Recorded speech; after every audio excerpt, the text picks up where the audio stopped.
ফুলকপি দিয়ে নানা রকম তরকারি, বিভিন্ন ডালে বা ফুলকপির পকোড়া আমরা কম বেশি সবাই খেয়ে থাকি। আজ ফুলকপি দিয়ে নতুন ধরনের আর নতুন স্বাদের একটা অন্যরকম রান্না করে দেখাবো। এভাবে একবার রান্না করে খেয়ে দেখবেন, স্বাদ হবে অসাধারণ। এটা রুটি, পরোটা, ভাত, পোলাও সবকিছুর সাথে খেতেই ভালো লাগবে। যাকেই এটা তৈরি করে খাওয়াবেন সেই আপনার প্রশংসা করবে। চলুন তাহলে ঝটপট দেখে নিন আজকের রেসিপি। দুটো মিডিয়াম সাইজের ফুলকপি আমি কেটে পরিষ্কার করে ধুয়ে নিয়েছি। ফুলকপিগুলো কিন্তু বেশি বড় করে কাটিনি, এরকম মাঝারি করেই ফুলকপিগুলো কেটে নিয়েছি। এবার এগুলোকে একটু ভাপে বসাবো। এই জন্য বেশ কিছুটা জল দিয়ে দিলাম। এবারে ঢাকা দিয়ে ফুলকপিগুলো আমি হালকা করে বয়ল করে নেব, একদম কিন্তু সেদ্ধ করব না। অনেকের গ্যাসের সমস্যা থাকে, তারা এরকম হালকা করে একটু ভাপ দিয়ে নেবেন, তাহলে সেই সমস্যাটা আর হবে না। দেখুন জলটা ফুটে গেছে, 2 মিনিটের মধ্যেই জল ফুটে উঠেছে। এবারে গ্যাসের ফ্লেম অফ করে ফুলকপিগুলো আমি জল ঝরিয়ে নেব। এখন একটা মশলা করব, এই জন্য গ্যাসে একটা কড়াই বসিয়ে তাতে দিয়ে দিলাম 1/2 চা চামচ জিরে, 1/2 চা চামচ ধনে, 5-6 টুকরো দারচিনি, 3 টুকরো এলাচ, 10-12 টুকরো গোলমরিচ, 3-4 টুকরো লবঙ্গ আর 1 টেবিল চামচ কাসুরি মেথি। লো ফ্লেমে মশলাগুলোকে এখন ড্রাই রোস্ট করে নেব।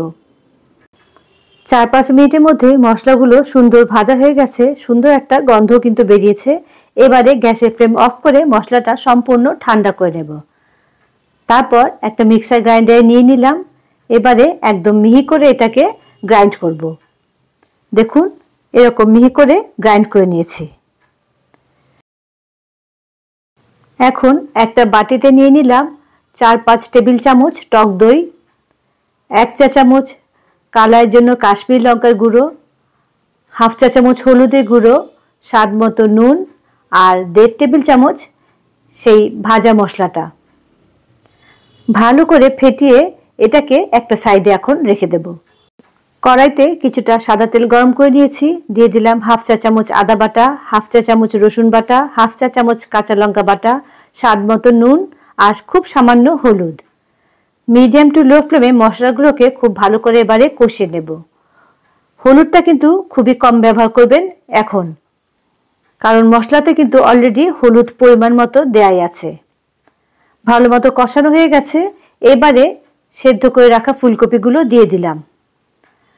মিডিয়াম ফ্লেমে ভালো করে এই মশলার সাথে আর তেলের সাথে ফুলকপিটাকে এখন ভেজে নেব। গ্যাসের ফ্লেম মিডিয়াম করেই ভাজবেন, যাতে মশলাটা নিচে পুড়ে না যায়। আর ফুলকপিটাও কিন্তু এখন পুরো সেদ্ধ হয়নি, সুতরাং এই হালকা নাড়াচাড়া করতে করতেই ফুলকপিগুলোকেও আমি নরম করে ভেজে নেব। দেখুন ফুলকপিগুলো ভাজা হয়ে গেছে, হালকা একটা কালার চলে এসেছে ফুলকপির মধ্যে। এবারে গুলে রাখা সেই মশলাটা দিয়ে দিচ্ছি। মিডিয়াম ফ্লেমেই নাড়াচাড়া করে নেব ফুলকপির সাথে। মশলাটা কিন্তু অলরেডি ড্রাই রোস্ট করা আছে, তাই খুব বেশি সময় ধরে কষানোর দরকার নেই। আমি এর মধ্যে 1 চা চামচ চিনি দিয়ে দিচ্ছি।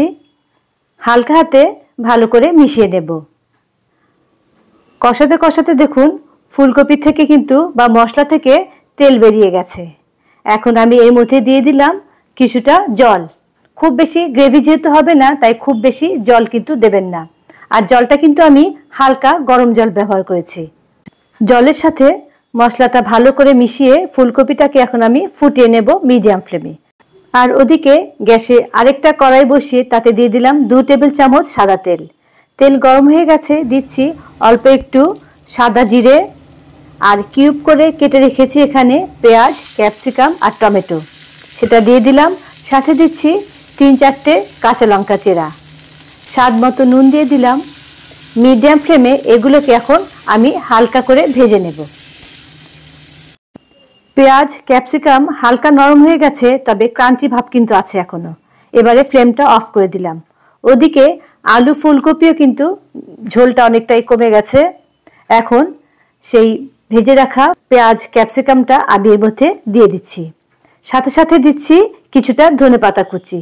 আর এগুলো দেবার পর কোনো রকম নাড়াচাড়া করছি না, আমি গ্যাসের ফ্লেম লো করে ঢাকা দিয়ে রাখছি 2 মিনিটের জন্য।